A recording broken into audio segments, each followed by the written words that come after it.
Hi guys! Nandito naman ulit tayo para magbigay ng bagong kwento sa Huwag Kang Mangamba. Last episode po ay napag-usapan natin na napagtagpi-tagpi na ni Eva at nalaman niya na kung ano ang pagkatao ni Barang at kung ano ang connection nito ni Mira Joy kay Barang. Agad na tinawagan ni Miss Eva si Joy at sinabi ditong magkita tayo sa mental hospital. Sinagot naman ito ni Joy, bakit po?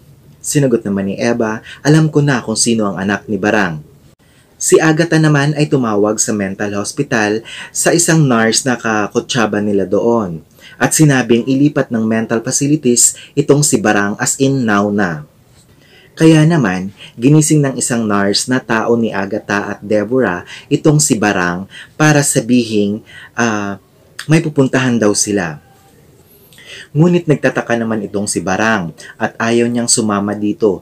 Nagpupumiglas ito ngunit wala siyang magawa dahil may mga kasama itong nakahawak sa kanya.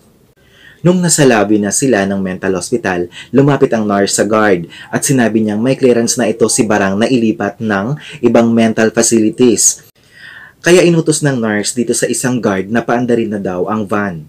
At nang tumatakbo naman ito papunta ng mental hospital sina Mira at Joy at nagpang-abot ito sa lobby ng mental.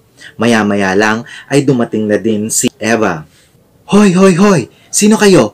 Huwag kayong makialam dito ha! Ang sabi ng nurse kina Mira at Joy. Bakit? Saan niyo siya dadalhin? Ang sabi ni Joy.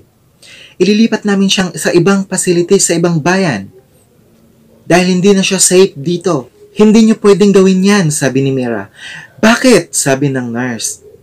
Hindi naman kayo kaano-ano ah. Hindi niyo kami pipigilan sa paglipat sa kanya. Teka, biglang pasok nitong si Eva. Diyan kayo nagkakamali, ang sabi ni Eva. Hindi niyo pwedeng ilipat ang pasyente nang walang pahintulot na manggagaling sa dalawang batang ito. At bakit? Ang sabi ng nurse. Dahil ang mga batang to, ang tunay na apo ni Barang. Yan ang sabi ni Miss Eva. Nagkatinginan ang lahat at nagulat. Miss Eva, sabi ni Mira, totoo ang sinabi ko. Kayo ang tunay na apo ni Barang at kayo lang ang may karapatang maglabas sa kanya dito. Nung nahanap nyo na ang anak ni Mama B, ibig sabihin ho ba nun na mangyak-ngiyak ang pagkatanong ni Joy kay Miss Eva? Yes, Fatima Cruz ang pangalan. Paano ho nangyari yun? Sabi ni Mira. Tinrace ko kung sino nag-ampon sa anak ni Barang. At nalaman ko, Ronaldo and Los Biminda Cruz. Turns out, Los Biminda Cruz? Si Lola, sabi ni Joy. Hindi siya ang tunay niyong lola. Si Barang ang tunay niyong lola. Ang babaeng matagal niyo nang kasama. At nag-iyakan na si Mira at Joy. Ganun na din si Barang.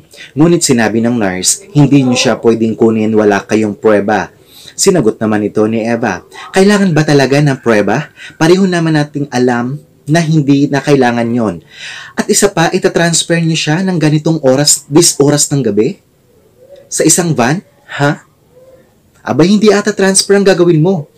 At sinabi ni Eva na tatawag siya ng pulis. Ngunit nang madali nang umalis ang nurse at sinabi niya na lang na bahala na kayo dyan.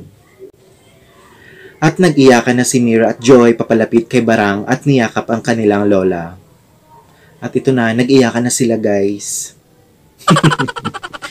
So yun guys, nakakalungkot talaga yung kwento ng buhay ni Barang, no?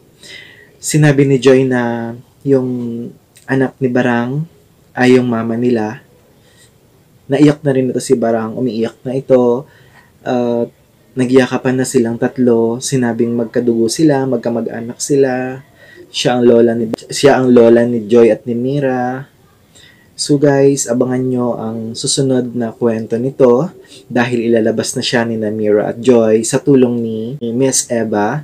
Mailalabas na nila si lola nila Barang, no?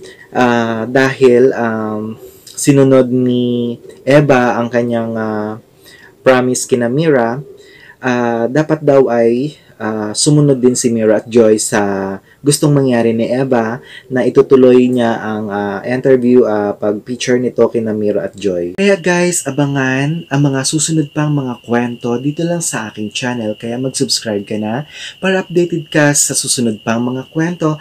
Hanggang sa muli, paalam!